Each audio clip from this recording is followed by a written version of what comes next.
नमस्कार, स्वागत है आप सभी का उत्तराखंड के हमारे इस खास बुलेटिन में। आपके साथ मैं अंजलि झा। तो चलिए बुलेटिन की शुरुआत करते हैं खबरों से।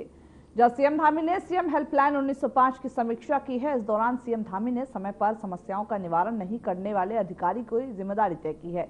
इसी के साथ जिन अधिकारियों के स्तर पर ज्यादा शिकायतें लंबित हैं उन्हें कारण बताओ नोटिस भी जारी किया गया और लापरवाही बरतने जाने की स्थिति में सख्त कार्रवाई किए जाने के लिए निर्देशित किया गया। सीएम ने कहा कि सभी विभागाध्यक्ष ये सुनिश्चित करें कि कार्मिकों की सेवानिवृत्ति के बाद 1 माह के अंदर उनके सभी देयकों का भुगतान हो जाए। सीएम ने सुनिश्चित किया कि समस्याओं का तुरंत समाधान करना सरकार की जिम्मेदारी है। राजस्व विभाग, वन विभाग और साथ ही शिक्षा विभाग में जन शिकायतों के समाधान में हो रही लेट लतीफी पर सीएम धामी ने नाराजगी जताई है, जिसके बाद सीएम ने निर्देश दिए कि ज्यादा समय तक लंबित केस के मामलों में संबंधित अधिकारियों का स्पष्टीकरण लिया जाएगा।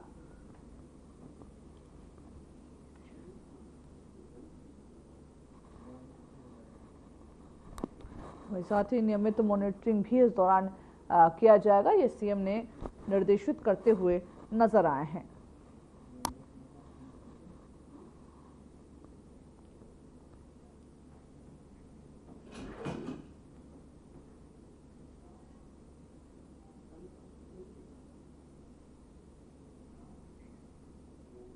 वही कैबिनेट मंत्री प्रेमचंद अग्रवाल के इस्तीफे के बाद कांग्रेस नैतिकता के आधार पर बीजेपी प्रदेश अध्यक्ष के इस्तीफे की मांग कर रही है। ऐसे में बीजेपी प्रवक्ता ने कांग्रेस को याद दिलाते हुए पलटवार किया कि नैतिकता का पाठ पढ़ाने वाली कांग्रेस शायद ये भूल रही है कि जब उत्तराखंड आंदोलन हुआ था तब आंदोलनकारियों पर बर्बरता हुई थी, तब नैतिकता की जो कांग्रेस की नैतिकता थी वो कहां चली गई थी। केंद्र में सहयोगी रूप से कांग्रेस की सरकार थी। उत्तराखंड में भी कांग्रेस के कई नेता उस समय केंद्रीय राजनीति में थे, तब उन्होंने इस्तीफा क्यों नहीं दिया। गणेश गोदियाल ने जब स्थानीय निवासियों को अपशब्द कहे तब नैतिकता कहां चली गई थी। कांग्रेस राजीव गांधी फेडरेशन के लिए चीन से पैसा लेती है, तब शायद इन्हें नैतिकता याद नहीं आती है।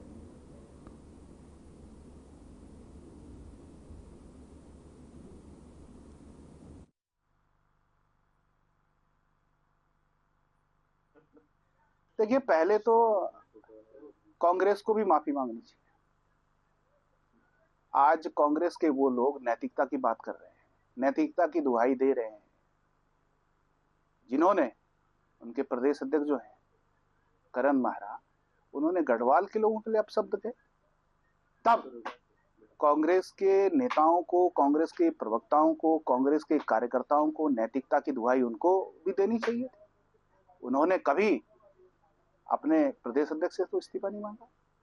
जब गणेश गोदियाल जी ने कहा था कि भाई जो ये पलायन हो रहा है, जो व्यक्ति, उत्तराखंड का व्यक्ति अपने काम के लिए बाहर गया है, उसको वो कहते हैं कि सुख का पलायन है, ये खुशी से पलायन। वही हरिद्वार में बजरंग दल कार्यकर्ताओं ने बीजेपी जिला अध्यक्ष आशुतोष शर्मा के खिलाफ मोर्चा खोलते हुए बीजेपी जिला कार्यालय पर जमकर हंगामा किया। कार्यकर्ताओं ने नारेबाजी करते हुए उनका पुतला भी फूंका और उन पर बजरंग दल कार्यालय और अन्य जो संपत्ति है उस पर कब्जा करने का भी आरोप लगाया। गुस्साए कार्यकर्ताओं ने बीजेपी नेतृत्व से तत्काल कार्रवाई की मांग की और चेतावनी दी कि अगर उनकी मांगों को नजरअंदाज किया गया तो वह बड़े आंदोलन का रास्ता अपनाएंगे। वहीं इस घटना के बाद से इलाके में तनाव का माहौल है और पुलिस मौके पर मौजूद रही। बताते चले कि जहां पर तस्वीरें आपको हम दिखा रहे हैं, जहां पर पुतला फूंकते हुए नजर आ रहा है, विधानसभा के जो सामने पुतला फूंका, बजरंग दल ने ये पुतला फूंका है और साथ ही साथ कार्रवाई की मांग की है। बजरंग दल कार्यकर्ताओं ने इस दौरान नारेबाजी भी की और पुतला फूंकते हुए उन्होंने कहा कि जिला अध्यक्ष के खिलाफ ये जो गुस्सा है वो उनका फूटता हुआ नजर आया है और बीजेपी से तत्काल त्वरित कार्रवाई की मांग की है। तो तस्वीरें आपको हम लगातार दिखा रहे हैं, ये बजरंग दल के कार्यकर्ता हैं जो पुतला फूंकते हुए नजर आ रहे हैं और साथ ही साथ बीजेपी सरकार से कार्रवाई की मांग करते हुए भी नजर आ रहे हैं।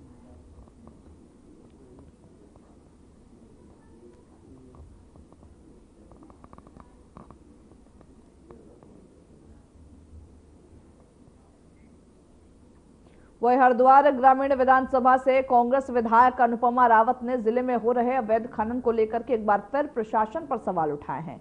उन्होंने मीडिया से बातचीत करते हुए कहा, उन्होंने ये आरोप लगाया कि सरकार ने दूसरे राज्यों को खनन माफियाओं को जिले के संसाधनों को सौंप दिया, जैसे कि निजी कंपनियों ने उनकी खनन जो अपनी खनन चौकियां है वो स्थापित कर ली है। अनुपमा रावत ने यह भी बताया कि अवैध खनन से दुर्घटनाओं का खतरा बढ़ गया है। उन्होंने चेतावनी दी कि यदि अवैध खनन नहीं रोका गया तो वह डीएम हरिद्वार कार्यालय के बाहर भूख हड़ताल पर बैठने का निर्णय लेंगी।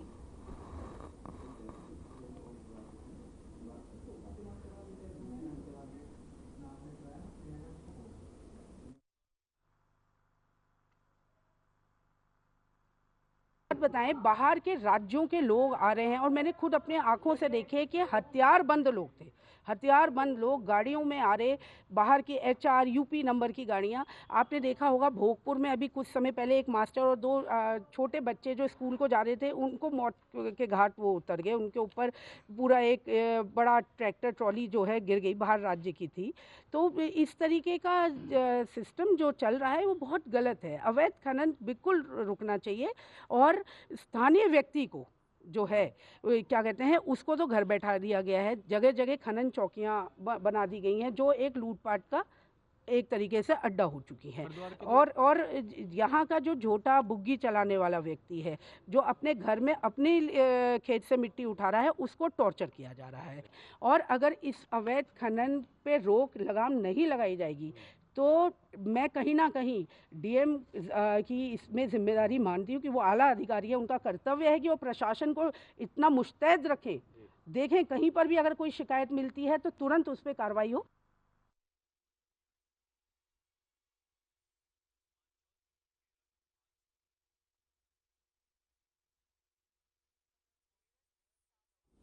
वही नगर निकाय चुनाव में उम्मीदवारों ने गांव के लोगों के नाम नगर पालिका बड़कोट की वोटर लिस्ट में चढ़ाए हैं, लेकिन अब लोगों का यह कहना है कि पंचायत चुनाव में लोगों के नाम को काटने का भय दिखा करके 3 दिन में जवाब देने का नोटिस थमाया जा रहा। कुछ लोगों का यह भी कहना है कि जब हमारे नाम ही वोटर लिस्ट में नहीं है तो हमारे नाम से नोटिस क्यों भेजा जा रहा। इस संबंध में जब पत्रकारों ने उप जिलाधिकारी बड़कोट से जानना चाहा तो उन्होंने कहा कि बहुत सारे नाम नगर पालिका में भी शामिल हैं और ग्राम सभा में भी शामिल हैं। इसकी जांच करवा ली गई है और जिला निर्वाचन कार्यालय उत्तरकाशी भेज दी गई है। जबकि लोगों का यह कहना है कि नगर निकाय तभी बनती है जब नगर की जो आबादी है वो बढ़ती है, नहीं तो ग्राम पंचायत क्यों नहीं बनाई गई। एक विधायक, सांसद या फिर नेता कई जगह वोट डाल सकते हैं तो फिर आम जनता को क्यों परेशान किया गया।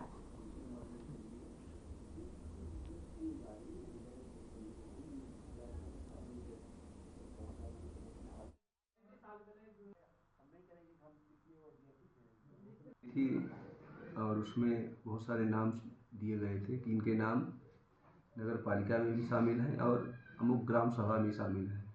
उसकी जांच कराई गई है और रिपोर्ट जिला निर्वाचन कार्यालय को भेजी गई है। तो सब लोग जानते हैं कि यह तानाशाह है और जबरदस्ती लोगों को परेशान किया जा रहा है, क्योंकि जब तो इनको वोट की जरूरत थी तो इन्हीं लोगों ने जबरदस्ती लोगों को यहाँ चढ़ाया। और सभी जनता, आम जनता जानती है कि जिनके नाम यहाँ नहीं थे वो पोलिंग बूथ के अंदर कैसे घुस गए। जो यहाँ का न वोटर था न सपोर्टर, वो वहाँ जाता जहाँ का वोटर था। और आज लोगों को जो है परेशान करने के लिए अपनी ही जनता को, अपने ही ग्राम सभा के लोगों को, कि कोई बूढ़े हैं कोई कुछ है, लोग आ भी नहीं पा रहे हैं। लड़ाई लड़ो तो सुलटी लड़ो कि आजकल जो PM आवास भवन का है उसकी सही जानकारी दो, लोगों को, सारी जनता को परेशान मत करो। तो इसमें बिल्कुल जालसाजी लग रही है। नंबर 1 बात, एक गांव में बिल्कुल चस्पा चिपकाए गए। ये वार्ड नंबर 7 की मेरे हाथ में वोटर लिस्ट है, जबकि मेरा नाम कहीं भी अंकित नहीं किया गया। किस बेस पे मुझे नोटिस दिया गया, ये मैं सरकार से या शिकायतकर्ता से जानना चाहता हूँ।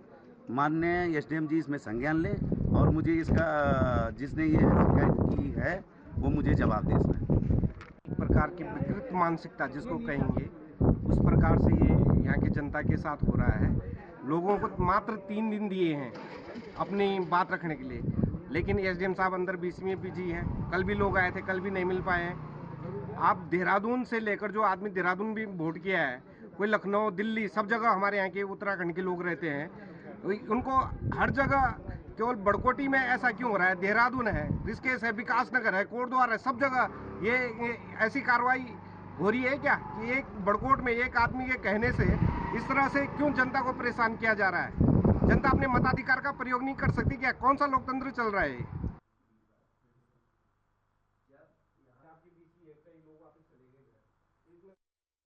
वही हरिद्वार के बोड़ाहेडी गांव में बिना लाइसेंस पेट्रोल डीजल बेचने के मामले में एसडीएम अजयवीर सिंह की टीम ने छापेमारी कर दुकान को सीज कर दिया। कार्रवाई के दौरान मिलावटी ईंधन बेचने और घटतौली की भी पुष्टि हुई है। वही मौके से 5 ड्रम पेट्रोल डीजल भी बरामद हुए। खाद्य एवं पूर्ति विभाग की टीम ने यह जांच में पाया कि दुकान का लाइसेंस नवीनीकरण नहीं हुआ था और वैध दस्तावेज भी उपलब्ध नहीं थे। मौके पर मौजूद रोहिताश नामक व्यक्ति अवैध रूप से ईंधन बेच रहा था।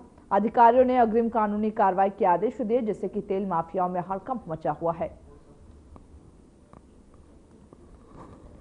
तो ईंधन माफियाओं में हड़कंप मचा क्योंकि लगातार जो कार्रवाई है वो जारी है। बिना लाइसेंस के ये जो लोग थे वो पेट्रोल डीजल बेच रहे थे, जिसको लेकर के कार्रवाई हुई है और दुकान को सीज किया गया। हालांकि जब पूरी छानबीन हुई तो जाकर के पता चला कि ये पेट्रोल डीजल जो बेचे जा रहे हैं उस पर ना तो उसके पास कोई दस्तावेज है और न ही कोई नवीनीकरण के जो पेपर्स हैं वो शामिल हैं। और इसी के मद्देनजर लाइसेंसहीन दुकान पर यह कार्रवाई की गई है, जिससे कहीं ना कहीं जो क्षेत्र के और भी लाइसेंसहीन दुकान है उन पर जरूर एक प्रेशर बना है और साथ ही वो भय के माहौल में है कि आखिर क्या अगला नंबर उनके दुकान का होगा। इसी के मद्देनजर इलाके में कहीं ना कहीं इस छापेमारी के बाद भय का माहौल बना हुआ है।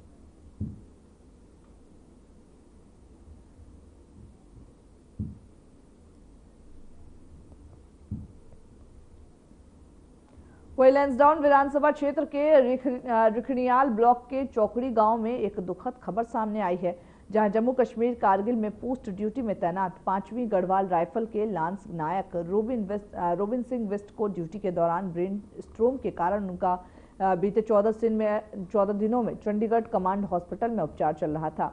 बीते मंगलवार उन्होंने अंतिम सांस ली है। वही रोबिन सिंह वेस्ट का पार्थिव शरीर देर रात उनके पैतृक निवास पर पहुंचा। इस गांव से क्षेत्र में इस जो खबर है वो कहीं ना कहीं उससे क्षेत्र में शोक की लहर है। सैनिकों को सैन्य सम्मान के साथ उनके पैतृक घाट पर अंतिम विदाई दी गई। इस दौरान क्षेत्र के जो कई गांव से लोग हैं वो सैनिक के अंतिम दर्शन के लिए आए और एक दुखद खबर है कहीं ना कहीं जो चौकड़ू गांव जहां पर ये जो नायक कह सकते हैं इनको, ये सैनिक रहते थे, उनके घर में मातम का माहौल पसरा हुआ है।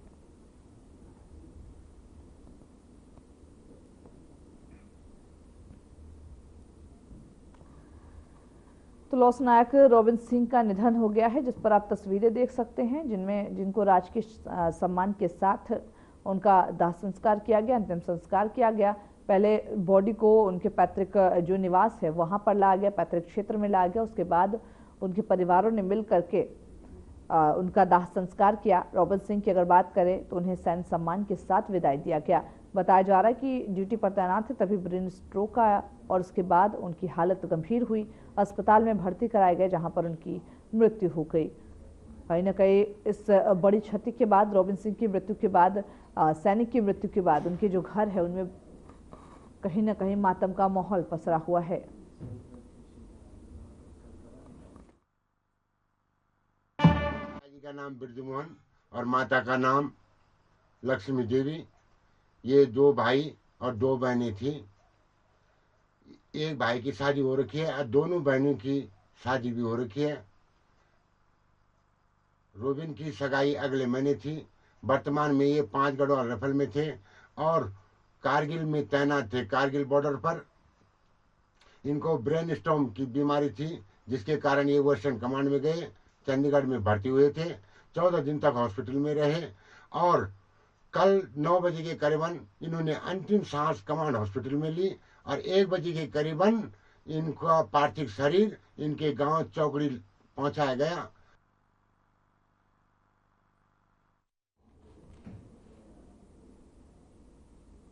वही हरिद्वार रेलवे स्टेशन पर उस समय हड़कंप मच गया जब सुबह ऋषिकेश से हरिद्वार आई हुगली एक्सप्रेस ट्रेन से कटकर आरपीएफ के जवान की मौत हो गई। मृतक की पहचान अरविंद तोमर के रूप में हुई है, जो 2015 में आरपीएफ में भर्ती हुआ था। घटना की जानकारी मिलते ही जीआरपीएफ पुलिस मौके पर पहुंची और शव को कब्जे में लेकर के पोस्टमार्टम के लिए जिला अस्पताल भेज दिया गया। वही एएसपी रेलवे अरुणा भारती ने बताया है कि जब Hooghly express Haridwar railway station से गुजर रही थी तभी स्टेशन पर तैनात पुलिसकर्मियों ने आरपीएफ के सिपाही अरविंद तोमर को देखा। जांच में पता चला कि वह रतनाम वेस्टर्न रेलवे से हरिद्वार में पोस्टिंग पर आया हुआ था और उसकी पत्नी भी आरपीएफ रुड़की में तैनात है। 15 दिन की छुट्टी के बाद 18 मार्च को वह ड्यूटी पर वापस आया था। अब इस मामले की पूरी जांच की जा रही है।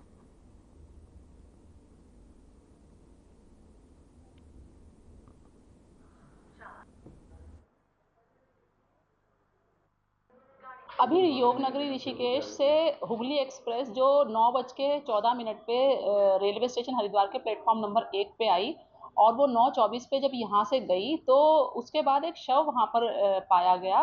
पुलिस कर्मचारियों ने देखा और वो शव बाद में नज़दीक जाकर देखा तो बावर्दी दुरुस्त और कैप भी इवन उसने लगाई हुई थी। वो जानकारी के बाद पता चला कि वो आरपीएफ का कांस्टेबल था। इसका नाम अरविंद है और ये इससे पहले railway station western railway Ratlam में तैनात था।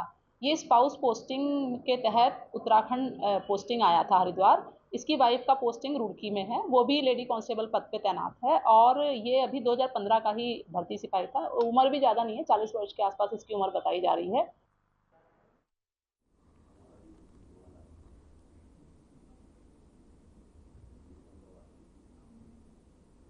वही खनन माफिया की दबंगई अब कानून व्यवस्था को खुली चुनौती दे रही। ताजा मामला BHEL क्षेत्र का है, जहां पर अवैध खनन रोकने की कोशिश कर रहे सिक्योरिटी गार्ड को ट्रैक्टर ट्रॉली से बेरहमी से कुचल दिया गया।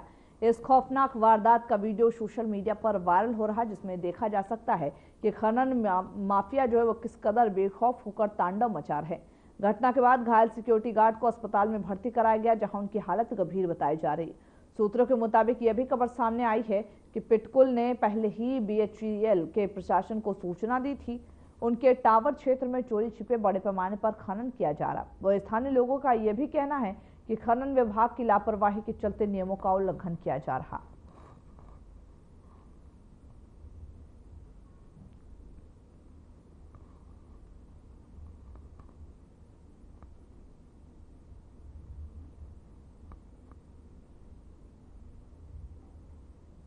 वह हरिद्वार पुलिस ने एक बड़ी सफलता प्राप्त की है, जिसमें उन्होंने हरियाणा के करनाल से दुष्कर्म के आरोपी दीपक को गिरफ्तार किया है। आरोपी पर शादी का झांसा देकर के दुष्कर्म करने और फिर शादी से इनकार करने का आरोप लगा था। यह मामला थाना अंबाला में दर्ज था, जिसकी 0 FIR बाद में जहां हरिद्वार ट्रांसफर किया गया। वह हरिद्वार पुलिस ने SSP प्रमेंद्र सिंह डोभाल के निर्देश पर एक विशेष टीम गठित की, जिसने आरोपी के ठिकाने पर गुप्त दबिश देकर उसे गिरफ्तार किया। महिला अपराधों के खिलाफ सख्त रुख अपनाते हुए हरिद्वार पुलिस ने तेजी से कार्रवाई की और अपनी परफॉर्मेंस साबित की।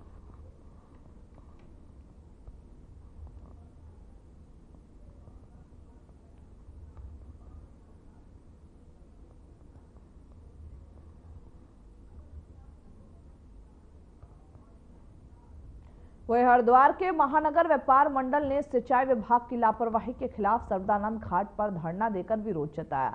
व्यापार मंडल के सदस्य गंगा घाटों को जलविहीन करने और बढ़ते प्रदूषण के कारण मछलियों की मौत और श्रद्धालुओं की आस्था को नुकसान होने पर गुस्सा दिखाया है।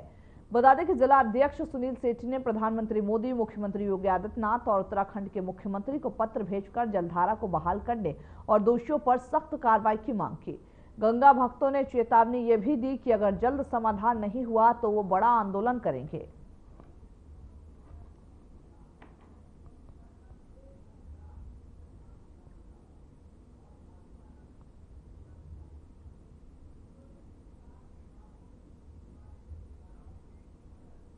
होली से ठीक 5 दिन बाद शुरू होने वाले झंडे मेले में आज विधि विधान के साथ इसका आगाज हो चला है, जहां महाराज के जयकारों के साथ झंडे का अवरोहण किया गया। वो इस मौके पर हजारों की तादाद में दूर दूर से आए हुए जो संगतों में झूम झूम कर गुरु राम राय महाराज के जयकारे लगाए। इस मौके पर महाराज देवेंद्र दास ने बताया कि झंडा मेले महाराज गुरु राम राय के जन्मदिन के अवसर पर मनाया जाता। सभी लोगों की आस्था झंडे में है, इसके लिए लाखों की तादाद में यह संगतें आती हैं। सभी की मनोकामनाएं यहां आकर पूरी होती है और सभी संगतों की रुकने की व्यवस्था हमारी तरफ से की गई है।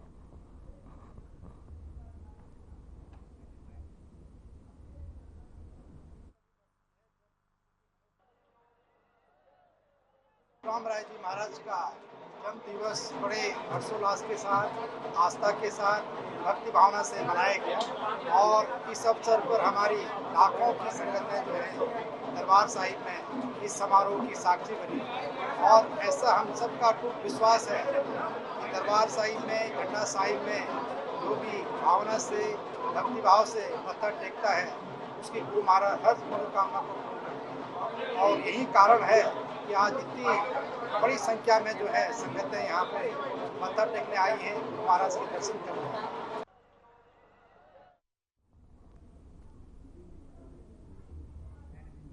तो तस्वीरें हम आपको दिखा रहे हैं जहाँ पर जयकारों के साथ झंडे का अवरोहण किया गया। एक बड़ी कह सकते हैं लोगों की आस्था है इस मेले के तहत, और साथ ही साथ एक लंबे समय से जो है ये परंपरा चलती आ रही है और इस झंडे मेले विधि विधान के साथ इसका आगाज हुआ है। और एक बड़ी संख्या में जो संगत थे, जो लोग थे, वो वहाँ पर इसमें भागीदारी लेने के लिए आए थे। देहरादून से ये तस्वीरें हम आपको दिखा रहे हैं जहाँ पर सभी लोग पहुँचे हुए हैं और इस झंडे का जब अवरोहण हुआ तो सभी के सभी वहां पर मौजूद नजर आ रहे। एक अलग ही परंपरा कह सकते हैं इसके, जिसकी शुरुआत आज से हो गई है और सभी ने झूम झूम कर राजा राम सहाय के जयकारे भी लगाए।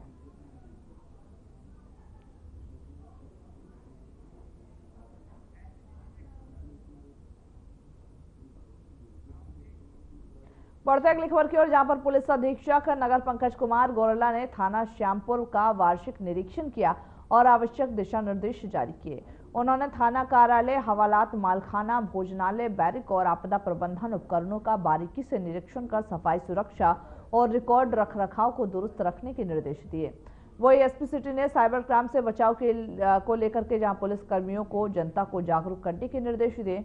डायल 112 शिकायतों पर त्वरित कार्रवाई, फरियादियों के साथ सौम्य व्यवहार, लंबित मामलों के शीघ्र निस्तारण और क्राइम मीटिंग के दिशा निर्देशों का सख्ती से पालन करने को कहा। साथ ही उन्होंने पुलिस कर्मियों को विभागीय और व्यक्तिगत समस्याओं को भी सुना।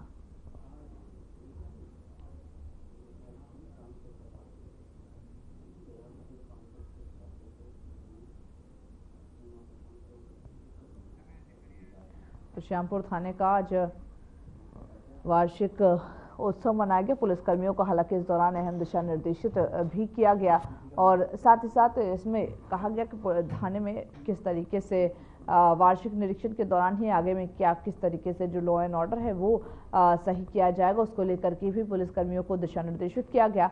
तस्वीरें हम आपको दिखा रहे हैं जहाँ पर वार्षिकोत्सव पुलिस थाने में मनाया गया और इस वार्षिकोत्सव में तमाम जो बड़े अधिकारी थे पुलिस विभाग के, वो वहाँ पर मौजूद नजर आए और साथ ही साथ पुलिस को निर्देशित करते हुए, हम निर्देश देते हुए नजर आए कि आगे किस तरीके से कार्रवाई करनी है और साथ ही साथ आगे लॉ एंड ऑर्डर किस तरीके से हरिद्वार में बनाए रखे, उस पर भी इस दौरान चर्चा हुई।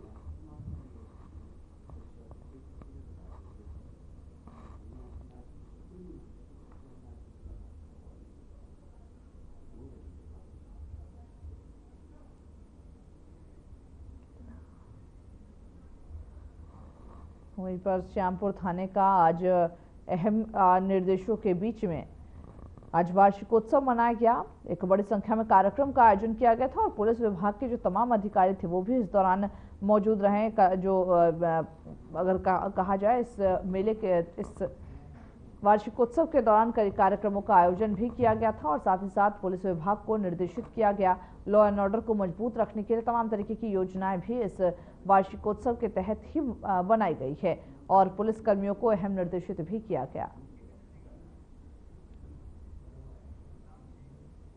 तो चलिए इसी बीच बड़ी खबर की रुख करते जहां पर देवभूमि में अवैध मदरसों पर ताबड़तोड़ एक्शन देखा गया। उधम सिंह नगर में 29 अवैध मदरसों पर ताला जड़ा है। उत्तराखंड में अब तक 82 पर एक्शन हुआ है। सीएम धामी के निर्देश पर अवैध मदरसों को सील किया जा रहा है। उधम सिंह नगर में 29 अवैध मदरसों को सील किए गए हैं। वही मदरसों की फंडिंग और बच्चों की जांच शुरू है। तो बड़ी खबर आपको बता रहे जहां पर सीएम धामी के निर्देशों पर अवैध मदरसों पर लगातार ताबड़तोड़ कार्रवाई होते हुए नजर आ रही है। एक बार फिर अवैध मदरसों को सील किया गया। 29 अवैध मदरसों पर ताला जड़ा गया, जिनमें से अब तक अगर बात करें उत्तराखंड में 82 अवैध मदरसों पर एक्शन हुआ है। लगातार सीएम धामी ये कहते हुए नजर आए हैं कि बिना दस्तावेज, बिना किसी प्रूफ के जो मदरसे हैं, बिना सरकारी अथॉरिटी के परमिशन के, उस पर सील लगाया जाएगा और उस पर रोक लगाई जाएगी। हालांकि और भी कई ऐसे मदरसे हैं जिसके बारे में छानबीन लगातार जारी है।